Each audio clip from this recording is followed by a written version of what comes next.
የናታል እናት ማኪን እንዲያገባ ታስገድደዋለች። ሰላም ሰራተኛቸው ብትሆንም ግን የናታል ፍቅረኛ ናት። ሁለቱ እጅግ በጣም ይዋደዳሉ። እናትም በደንብ ታውቃለች። ማሂም ቢሆን ይህንን ነገር በደንብ ታውቀዋለች።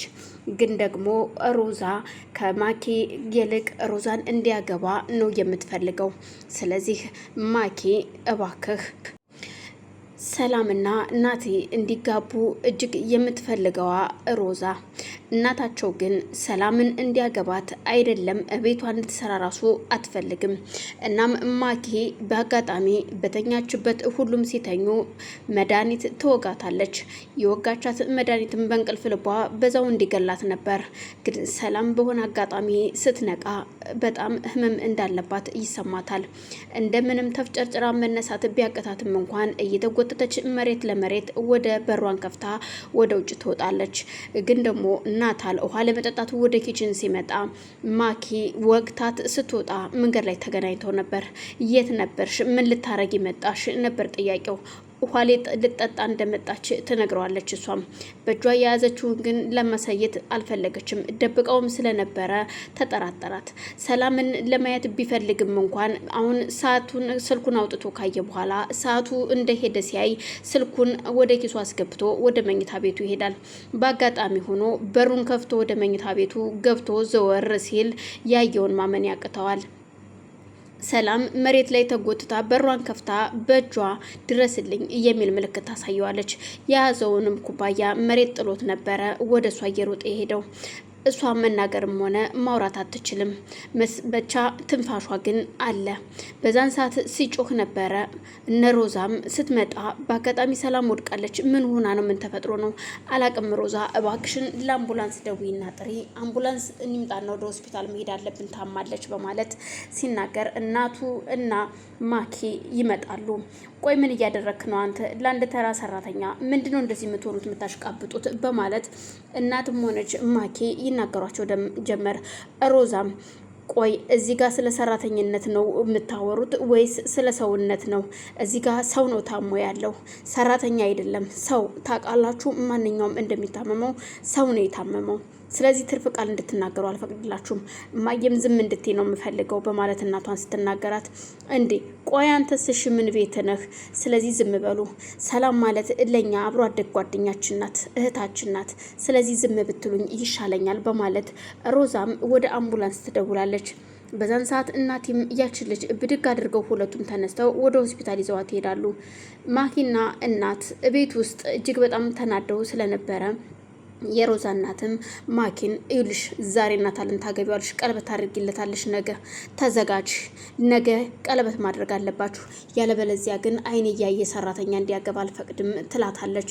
በዛን ሰዓት ማክቤልም በጣም ደስ ይላትና እማዬ እውነትሽ ነው ወይ የምትይው በማለት አዎ እውነቴ ነው፣ ራስሽን አዘጋጅ ለነገ በማለት ተዘጋጅ ብላት ትታት ወደ መኝታ ቤት ትሄዳለች። ማክቤ በጣም ደስ ከማለቱ የተነሳ ብቻዋን እየጨፈረች ነበር መኝታ ቤቷ ገብታ።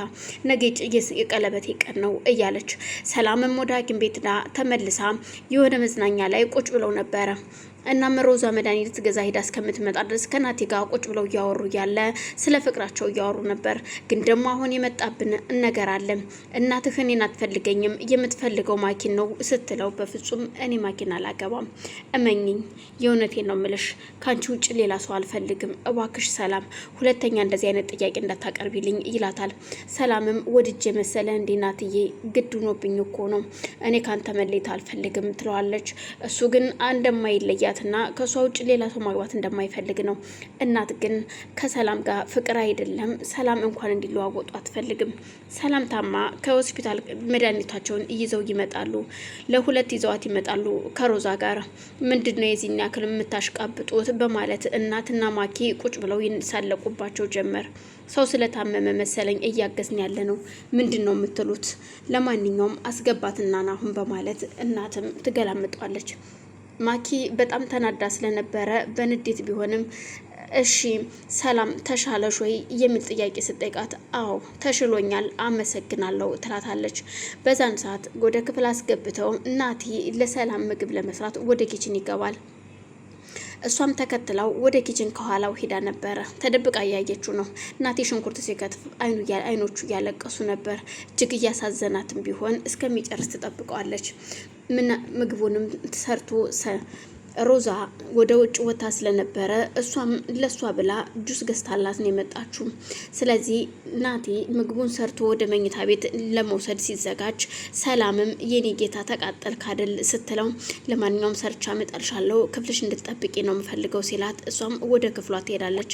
ናቲ ምግቡን ጨርሶ ወደ ክፍል ይዞ ትሄድ እሱም ምግቡን እያጎረሳት እያለ ሮዛ ትመጣለች። ሮዝ ስትመጣ ምንድን ነው ማን የሰራው? እኔ ነኝ የሰራውላት ምግብ መቼም እርግጠኛ ነኝ ውሃ ሚል ምግብ ይሆናል የተሰራልሽ እያለች እሷም እየሳቀች ወንድሟ የሰራውን ምግብ ስትቀምሰው እውነትም ጥሩ ስላልነበረ በሉሽ ይሄን ጁስ ዛሬ እኔ ነኝ የምጠጣው ምንም ችግር የለውም ሰላምያ አንቺ ምግቡን ቤንጂ እኔ ገዛልሻለሁ ጁሱን በማለት እሷንም እያሳሳቁ ምግባቸውን በልተው ሳይጨርሱ የናቲ እናት ትመጣለች። እኔ የምለው ስትል እሱም ብድግ ብሎ ካጠገቧ ተነስቶ ፈንጠር ብሎ ቁጭልና እናቴ ዛሬ ቀለበት የምታደርግበት ቀን ነው። ስለዚህ ተነስና ተዘገጃጅ፣ ዛሬ ከማኪ ጋር ቀለበት ታደርጋላችሁ የሚል ነበር አጭር ትዕዛዝ። ቆይን የምልሽ እናቴ በእናንተ ፍላጎት ነው እንዴ የምመራው? ራሴ ስሜት የለኝም ወይ? የኔ ፍላጎት አይከበርም ወይ? ይላታል። እሱን በእኔ ፍላጎት ነው የሚሆነው፣ ነግሬያለሁ፣ የሚሆንህን እኔ አዘጋጅቼልሃለሁ ስትለው እጅግ ይደነግጣል። ሰላምም ትደነግጣለች። ሮዛም ደንግጣ ስለነበር ሮዛ የሆኑ ሰዎችን ታዘጋጅና ስልክ የፕሮግራማቸው ሰዓት ስልክ ተደውሎ እንደሚወዳትና እንደሚያፈቅራት ሌላ ሰው ትልክባታለች በማክቤል። ሮዛም ናታልን እንዲያገባና የእናቱን ትዕዛዝ እንዲቀበል ትነግረዋለች። በፍጹም እንደማይሆን ይነግራታል። ቢሆንም እንግዲህ እግዚአብሔርን የእናንተን የማይለየን ከሆነ በሆነ መንገድ ያደርገዋል። ካልሆነ ግን የኔ ካልሆንክ ግን ግዴታ እሷን ታገባታለህ፣ የእናትህን ትዕዛዝ ታከብራለህ ትለዋለች። በፍጹም የሚሆን አይመስለኝም፣ ለማንኛውም እየደረስን እናየዋለን በማለት እሱም ትቷት ይወጣል። ሰላምም ተናዳ ስራዋን እንድትሰራ እናትም ታዛለች። አይካልሽ ደግሞ ቤቱን ለቀሽልኝ ውጭና ሌላ ሰራተኛ ያመጣለው ስትላት ሮዛም እናቴ ምን እያደረግሽ እንደሆነ አልገባኝም። ሰው ታሟል፣ ከታመመ ደግሞ ይሻለዋል፣ ሲሻለው ይሰራል። ስለዚህ እባክሽን በማለት እናቷን ትናገራታለች። እናትም ተመልሳ ወደ ውስጥ ትገባለች። እናም ሰላምም ስራዋን ለመስራት ወደ ኪችን ስትገባ እሷን ለማናደድ የፈለገችው ማኬ ልብሴን ከኋላ ሰሪልኝ በማለት ትመጣለች። በዛን ሰዓት ሰላም እጅግ ተናዳ ስለነበረ በቢላ ቦጋሽስ ይህንን ውሃ ከላይሽ ላይ ብከለብሰው እያለች አንዱን ስታወጣ አንዱን ስታወርድ በሀሳብ ሄዳለች። ምን ሆነሻል ሰላም? ቋጥሪልኝ እንጂ ቀለበት እኮ ልናደርግ ነው እኔና ናታል ስትላት እሺ በማለት ሰዓት ፈሽታም ቢሆን ያንን ልብሷን አስተካክላላት ትሄዳለች። አመሰግናለሁ የኔ ቆንጆ ብላ ነበር ወደ ደስታ ሄደችው። እነሱም ወደ ፕሮግራማቸው ወደ ሳሎን ሲሄዱ ምስኪኗ ሰላም ግን ኪችን ነበረች፣ ስራ እየሰራች ነው።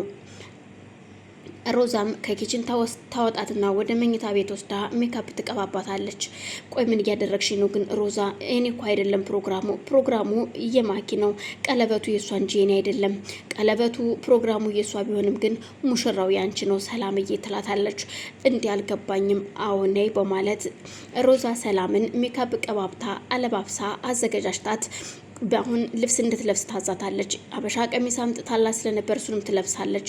አሁን እኔ እስከምጠራሽ ድረስ ከዚህ ክፍል እንዳትወጪ የሚል ማስጠንቀቂያ ትሰጣትና እሷም ወደ ሳሎን ሄዳ ወንድሟና ሙሽራ የተባለው ጋር ትጨፍር ጀመር።